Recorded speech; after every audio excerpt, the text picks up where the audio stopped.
Hello everyone, this is ज्योति। आज हम देखेंगे चैप्टर 3 का एक नया टॉपिक जिसका नाम है एलिमिनेशन मेथड।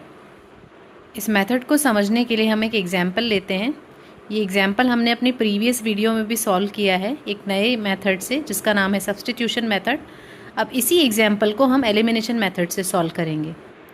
इस मेथड को अप्लाई करने के लिए हम दी गई इक्वेशंस पे पहले 1 और 2 मार्क कर देंगे।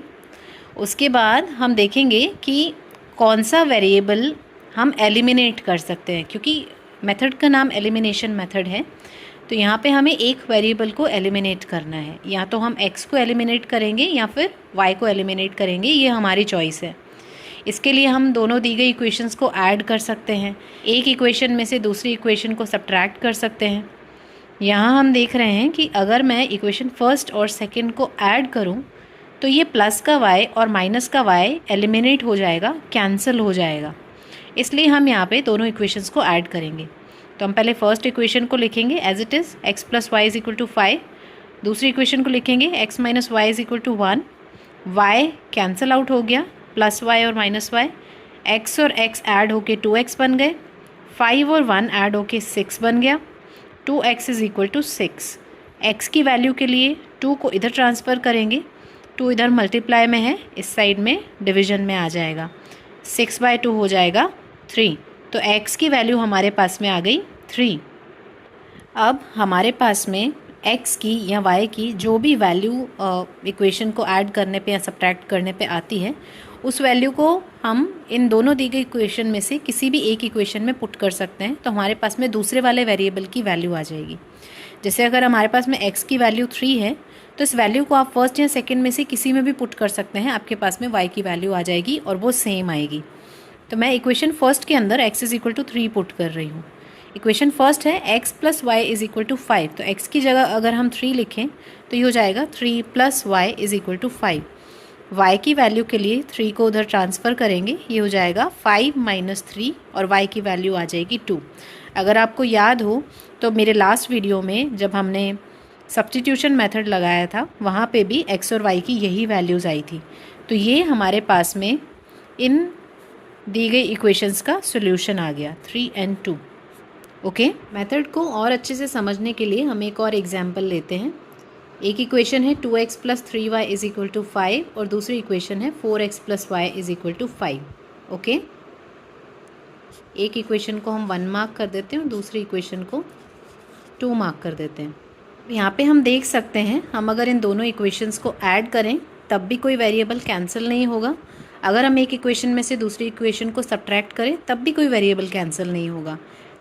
वेरिएबल के कैंसिल नहीं होने का रीज़न क्या है कि वेरिएबल के जो कोफिशिएंट दे रखे हैं वो दोनों इक्वेशंस में अलग अलग हैं। इसमें जैसे y का कोफिशिएंट 3 है, इसमें 1 है, यहाँ x का कोफिशिएंट 2 है, यहाँ पे 4 है, इसलिए ये कैंसिल आउट नहीं हो रहे हैं। तो पहली प्रॉब्लम हमारी ये है कि हमें दोनों इक्वेशंस में किसी भी एक वेरिएबल का कोफिशिएंट सेम करना होगा। हम देख सकते हैं इक्वेशन 1 के अंदर x का कोफिशिएंट 2 है और इक्वेशन 2 के अंदर x का कोफिशिएंट 4 है। क्या हम इक्वेशन 1 में x का कोफिशिएंट 4 बना सकते हैं? बिल्कुल बना सकते हैं। अगर आप फर्स्ट इक्वेशन को, पूरी इक्वेशन को अगर आप 2 से मल्टीप्लाई कर दो, जो कि हम कर सकते हैं, इक्वेशन के दोनों साइड हम सेम नंबर से मल्टीप्लाई कर सकते हैं, इक्वेशन पे कोई फ़र्क नहीं पड़ता है, दैट इज़ अ रूल। तो अगर हम दोनों साइड 2 से मल्टीप्लाई कर दें तो यहाँ 2 से मल्टीप्लाई होने पे 4x बन जाएगा। उसके बाद हम कुछ देख सकते हैं जब कोफिशिएंट सेम हो जाएगा। तो यहाँ हमने इक्वेशन 1 को 2 से मल्टीप्लाई किया, लेफ्ट हैंड साइड में 2 और राइट हैंड साइड में 2। 2 इंटू 2x हो गया 4x, 2 इंटू 3y हो गया 6y, इक्वल्स टू 2 इंटू 5 हो गया 10। अब हमारे पास में ये इक्वेशन जो है इक्वेशन फर्स्ट की जगह पे आई है। तो हमारी नई इक्वेशंस हैं 4x plus y is equal to 5 और एक है 4x plus 6y is equal to 10। अब हम देख सकते हैं फर्स्ट जो टर्म है वो सेम है। क्या हम इसे कैंसिल आउट कर सकते हैं एडिशन या सब्ट्रैक्शन से? बिल्कुल कर सकते हैं।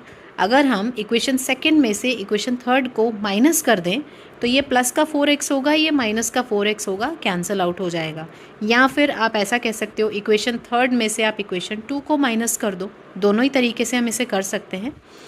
उस केस में भी 4x और 4x कैंसिल आउट हो जाएगा। हम इक्वेशन थर्ड में से इक्वेशन 2 को माइनस करेंगे तो इक्वेशन थर्ड हम ऊपर लिखेंगे और इक्वेशन 2 हम नीचे लिखेंगे।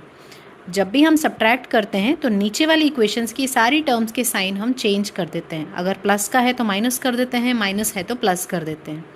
4x प्लस का है माइनस हो गया, y प्लस का है माइनस हो गया, 5 प्लस का है माइनस हो गया, 4x और 4x कैंसिल आउट हो गया, 6y माइनस y हो गया 5y, 10 माइनस 5 हो गया 5।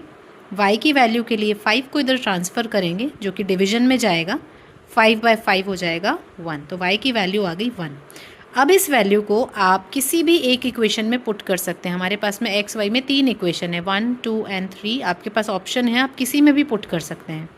अभी हम y = 1 इक्वेशन 1 में पुट करेंगे। तो इक्वेशन 1 में जब हम वैल्यू पुट करेंगे, y की जगह पे हमने यहाँ पे 1 पुट किया, तो ये हो गया 2x + 3 × 1 = 5।